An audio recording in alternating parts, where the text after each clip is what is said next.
বন্ধুরা, গরমের দুপুরে যদি এমন একটা রান্না প্রথম পাতে পাওয়া যায় তাহলে সবটুকু ভাতই মনে হয় এই একটা রান্না দিয়েই খাওয়া হয়ে যায়। হ্যাঁ বন্ধুরা, আজকে আমি বানিয়েছি মুসুরির ডাল দিয়ে পাট শাকের তরকারি। এত অসাধারণ, এত টেস্টি তৈরি হয় এই রান্নাটা। যদিও আমি আজকে নিরামিষভাবে তৈরি করিনি, তো তোমরা দেখো আমি কিভাবে তৈরি করলাম। ভীষণই টেস্টি এই রান্নাটা তৈরি হয়েছিল।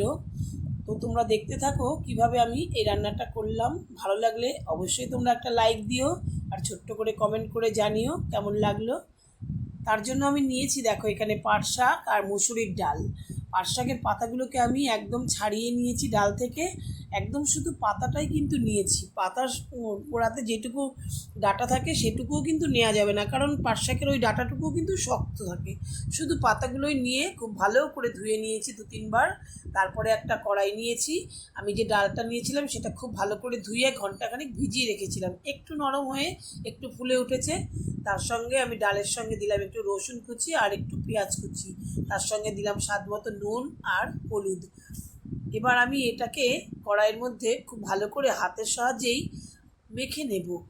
এই কাজটা কিন্তু হাত দিয়েই করতে হবে। যত ভালোভাবে মেখে নেওয়া যাবে ডালের সঙ্গে পেঁয়াজ আর রসুনটা খুব ভালো করে কিন্তু মাখা হয়ে যাবে। নতুন বন্ধুরা, তোমরা যদি দেখে থাকো তোমরা কিন্তু সাবস্ক্রাইব করে পাশে থেকো। রেসিপিটি যদি তোমাদের ভালো লাগে তাহলে পুরো রেসিপিটা তোমরা দেখো। আমি দিয়ে দিলাম জল, তার সঙ্গে একটুখানি দিয়ে দিলাম তেল, সর্ষের তেল, যাতে ডালটা উপচে না পড়ে। আমি গ্যাসে বসিয়ে দিয়েছি কড়াই, বসিয়ে তারপরে আমি জলটা পরিমাণ মতো দিয়ে দিয়েছি সেদ্ধ হওয়ার জন্য। এবার ঢাকা দিয়ে আমি 10 মিনিট মতন রাখলাম।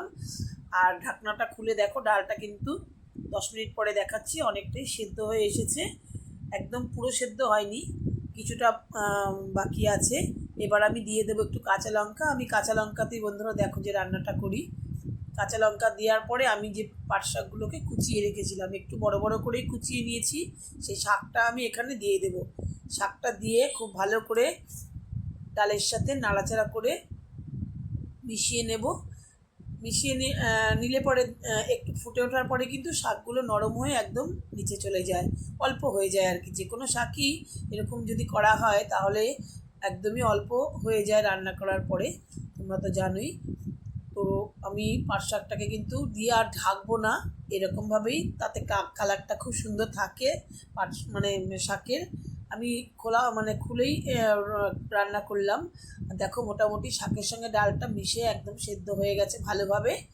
এই অবস্থায় আমি কড়াইটা থেকে নামিয়ে অন্য একটা কড়াই বসিয়ে দেব ফোড়ন দেওয়ার জন্য।